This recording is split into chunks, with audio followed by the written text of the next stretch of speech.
ஆன்மீக நேயர்கள் அனைவருக்கும் இனிய காலை வணக்கம். கும்பராசியில் குரு பகவான் இருந்தால் கும்பராசிக்காரர்களுக்கு எந்த விதமான பலன்களை கொடுப்பார் குரு பகவான்? குரு பகவான் இயற்கையில் ஒரு சுபகிரகம் ஆவார். குரு தசை பார்த்தீங்கன்னா மொத்தம் 16 வருஷம். கும்பராசிக்கு அதிபதியாக வரக்கூடிய கிரகம் சனி பகவான்.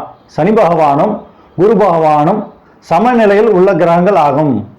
ஒரு கிரகம் ஒரு ராசியிலிருந்து அந்த கிரகம் உங்களுக்கு நன்மை செய்யணும்னா அந்த கிரகம் அந்த ராசிநாதனோட நட்பு கிரகமாக இருந்துச்சுனாக்கா உங்களுக்கு அந்த கிரகம் உங்களுக்கு நல்லது செய்யும்.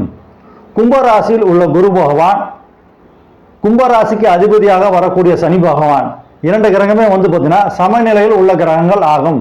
நட்பையும் கிடையாது, பகை கிரகமும் கிடையாது. அதனால பார்த்தீங்கன்னாக்கா முடிஞ்ச அளவுக்கு நன்மையை தான் செய்யும் கும்பராசியில் உள்ள குரு பகவான். ஏன்னாக்கா தனலாபாதிபதியாக வரக்கூடிய கிரகம் குரு பகவான் ஆவார். 2க்கும் 11க்கும் அதிபதியாக வரக்கூடிய கிரகம் குரு பகவான் ஆவார். மேலும் ராசியிலேயே திக்பலம் அடைகின்ற காரணத்தால், அதாவது ஒவ்வொரு கிரகத்துக்கும் பார்த்தீங்கன்னா திக்பலம் உண்டு. லக்னத்தில் உள்ள குரு பகவான் பார்த்தீங்கன்னா திக்பலம் அடைவார். திக்பலம் அடையும் போது குரு பகவான் பார்த்தீங்கன்னாக்கா நல்லதையே செய்வார். மேலும் குரு பார்வை பார்த்தீங்கன்னா 5ஆம் இடம், 7ஆம் இடம், 9ஆம் இடம் எல்லா கிரகமே 7ஆம் பார்வை உண்டு. குரு பகவானுக்கு பார்த்தீங்கன்னா ஸ்பெஷலாக 5ஆம் பார்வையும் 9ஆம் பார்வையும் இருக்கு.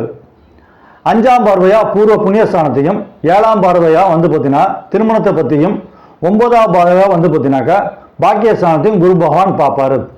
பார்க்கும்போது பார்த்தீங்கன்னா குரு பகவான் நல்லே செய்வார். மேலும் பார்க்கக்கூடிய இடத்தையும் பார்த்தீங்கன்னாக்கா பிற கிரகத்தோ தோஷமும் இருந்தாலும் சரி குரு பகவான் நிவர்த்தி பண்ணி வைப்பார். மொத்தத்தில் கும்பராசிக்காரர்களுக்கு கும்பராசியிலே குரு பகவான் இருந்து குரு பகவானுடைய தசா புத்தி அந்தரங்கம் நடைபெறும் பொழுது குரு பகவான் நன்மையான பலன்களை செய்வார். குரு பகவான். நன்றி.